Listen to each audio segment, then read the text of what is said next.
I bid you all good morning, good evening, good night, wherever you may be watching this transmission. It is I, Mike Martins. Welcome back for another special edition of Rants in Lifestyle. Well, what's happening? What could we rant about today? Well, there's actually quite a bit. U.S. firms in China suffering severe shortages of workers, warns virus impact hitting supply chains. Okay, well, we know this is what's going to happen with the amount of people not working and with 780 million people being quarantined. That's the population of the United States of America, Canada. Canada doesn't have much. And Mexico, and probably like Uruguay, maybe like Peru. No, Uruguay. A couple of countries there. What's that? Belize, and maybe. I'm just trying to think if you could add a few more in there, but that's quite a bit of chunk of people, right? So that's quite a bit of. Imagine all of North America and some Central American countries out of commission. That's exactly what we need to visualize here.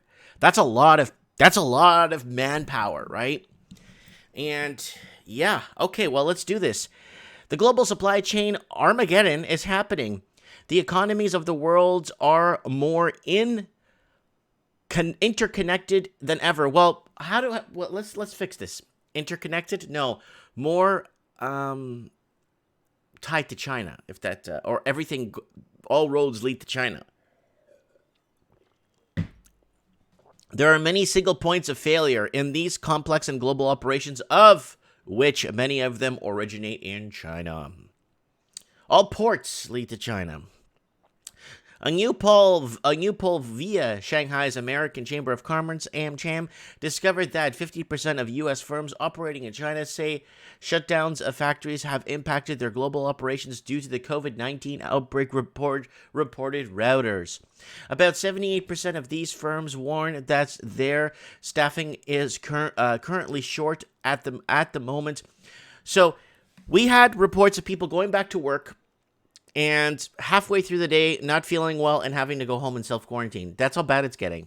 So whatever, I see. I don't believe anything, that what the Chinese government is telling us. I just don't believe it.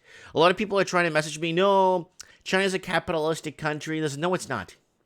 It's a communist country. Oh no, it's very capitalistic when it comes to buying and this and that. No, it's all. The governments there have a way to take and repossess whatever they want, when they want, how they want, because the people are not armed. The local citizens are not armed to fight back against government tyranny, right? Massive, which will prevent. Okay, about 78% of these firms warn that their staffing is currently short at the moment, which would prevent the resumption of full production, leading a massive shortages of productions in the next several months for Western markets. So it is 200 years. You were to tell this to somebody 200 years ago, they look at you like, why the heck are we? If we were to be like, let's say, I invented a time machine. I go back in time. I go back, let's say, 1947. Germany, just after the war. And I'm just roaming around taking, I wouldn't be taking pictures or being so, and I get picked up for suspicion. Like, who is this guy? Look at his haircut. Look at his weird clothing. Let's take him in. They take me in for processing. They take my clothing, and then they're going to start noticing something. This guy's a Chinese agent. And they'll be like, is he? He doesn't look Chinese. Yeah, he works for the Chinese. Why would you say that? Because everything he's wearing on him and everything he has on him is made in China. So people wouldn't believe it. But it is. We've sold out our production. We want to become more and more green with our rainbow socks and let people know that we're doing the right thing here in the West. Becoming green is the way to go, and going into the service industry and building an economy off debt. And more debt, and mortgages, and lower interest rates, and phony stock markets. That's what we're building economies off now. All right. Many of these companies, about 190 in total, have operations in Shanghai, Suzhou, Nanjing, and across the Yangtze River Delta.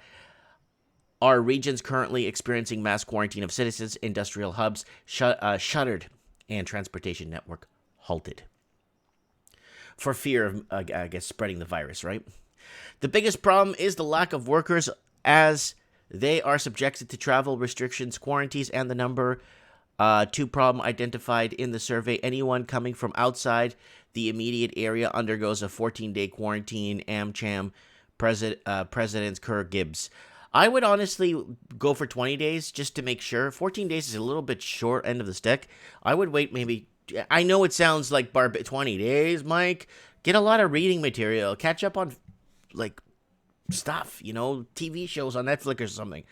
Therefore, most factories have a severe shortage of workers even after they are allowed to open. This is going to have severe impact on global supply chains that are only beginning to show up.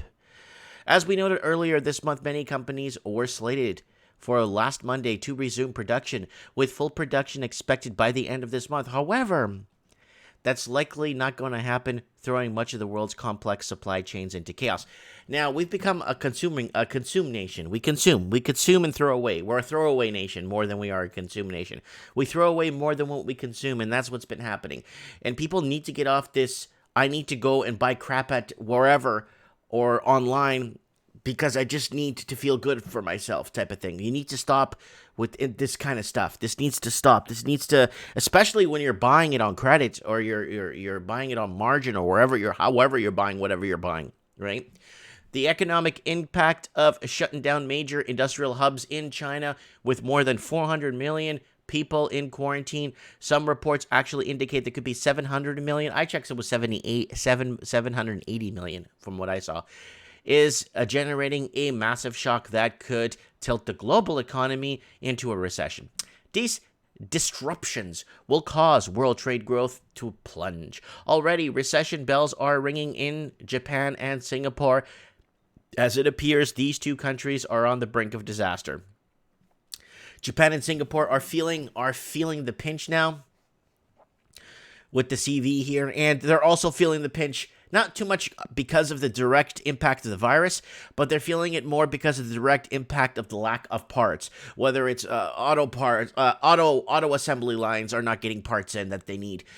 And this is what happens when you subsource. If vehicles were entirely made in the country of origin, you wouldn't have this problem today. You know why, people?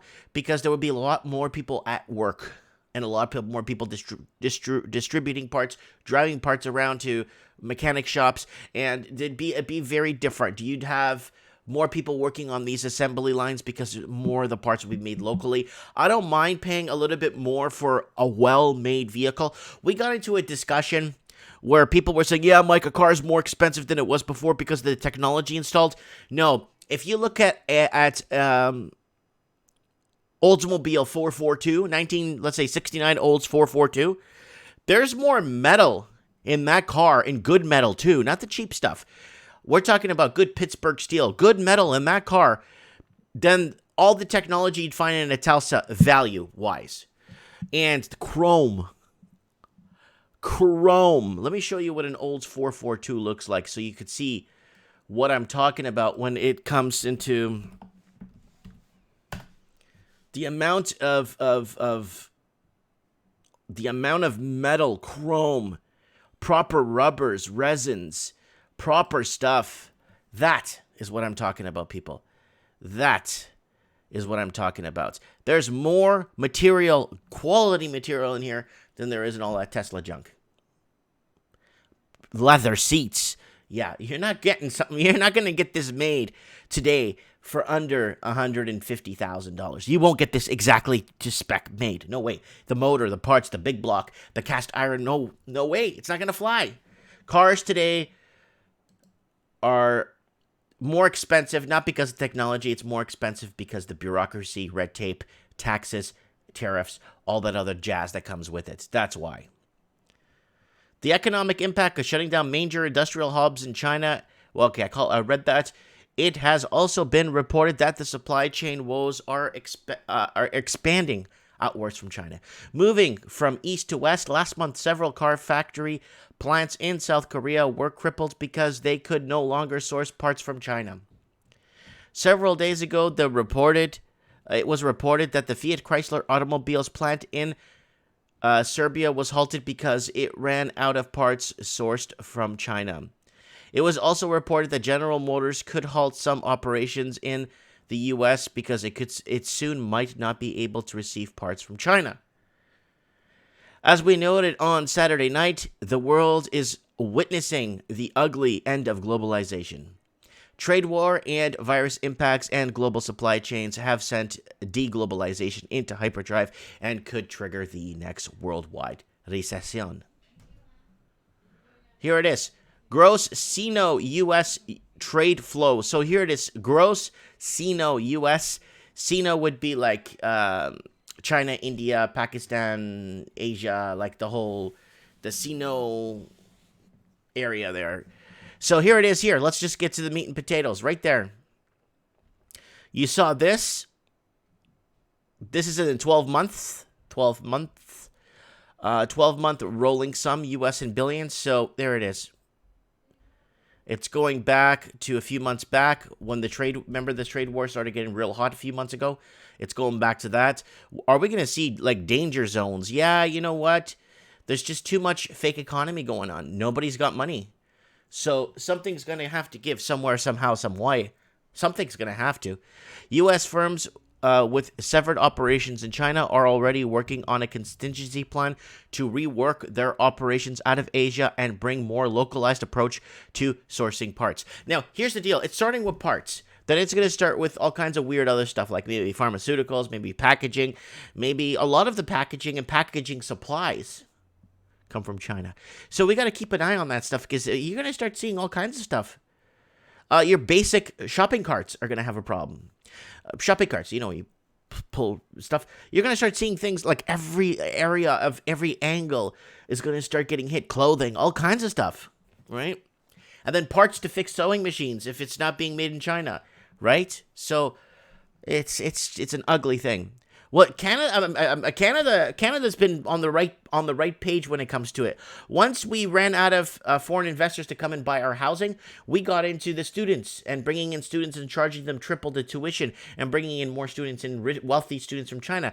Ireland's been doing that, and that's completely devastated the Irish economy and the landscape of what Dublin needs to look like. Australia's been doing that. New Zealand, they're banking on now wealthy students to come in. And now a lot of universities are taking the hit in New Zealand, Western United States. A lot of universities are taking a hit hard because now they can't get in that money now. Because they want to sell the student loan fiasco to foreign students. They can't sell it anymore to the local students because they're tapped out. Unless the next generation is smartening up and saying, what? I don't need a degree in social arts or art history or an art major or something. I don't need all this crap. Or gender studies. I don't need a degree in this stuff. I need to get, if I'm going to get a college degree, I'm going to actually get into trades where I can work in a trade and actually get a job overseas if I have to, because my trade skill is worth more than sitting at a computer crunching numbers or inputting data, and not also inputting data inputs, but also that stuff gets moved to India and it gets done cheaper with people coding and stuff. The AmCham survey says U.S. firms with operations in China expected to cut revenue for the next year because of disruption. Could it be that they're cutting revenue for the next year because of the lack of demand with the supply? You see a lot of new automakers with just huge graveyards of new cars that are not selling. To sum up, the severing complex supply chain with international exposure will only lead to lower world trade growth and increased deglobalization that could very well trigger the next financial crisis. We are in a financial crisis. Japan already has admitted that it is in a recession. They threw up the numbers and said, we can't do this anymore, people. We're going to keep pumping money into this. It's just going to keep devaluing our wealth. But as long as Japan could keep a tight immigration policy and a tight, it will stop people like from Canada that are struggling and said, well, I can make it better in Japan because I could own a house, I could work, I could get in and still work the wages they get paid, but still live a decent life because everything's within reach still in Japan. America's the same thing. Parts of America is still within reach. That's why if Canada and the U.S. border disintegrated, no one would be living up north because they just moved to the warmer climates and more affordable housing, right? So that's why they're going to keep the Canadian-U.S. border up, because no one will live in Canada, right? I mean, people will live in Canada, but why when it's just so damn expensive to live in the 3 cities we have left that have been taken over by foreign investing, right? Makes you wonder, right? Let me know what you guys think. Comment below. I'd like to know what is happening here. In your opinion, I do read the comments. Share this video, guys, and if you guys like to look at that Oldsmobile, look at that. Pittsburgh, Detroit Steel. Man, that's a car. Don't forget to join the channel right here. I've had people joining. I'm not getting much from AdSense anymore. I got that corrected, by the way, but it's not flying anymore. Go ahead and shop Mike Martin's. Links up top of the channel if you guys want to get. We got the new Mike in the Night mug that people messaged me and love this image that was donated to the channel. Look at that. Mike in the Night. Planner Chaos mug. It's called Planner Chaos. Because look at that. She's got a barcode on her head and a red eye. Right? Transhumanism. She's got a little bit of red eye in her and the barcode on her forehead. That's the Mike in the Night special right there, guys, if you want to pick it up for 15 bucks Canadian, if you could support the channel. Also, don't forget to message me on Facebook. Links are all on top of the channel here, up here. You can find me up here and just message me on Facebook. I get messages every day. Thanks for watching, guys. Let me know what you guys think, and I'd be looking forward to reading your comments. Thank you.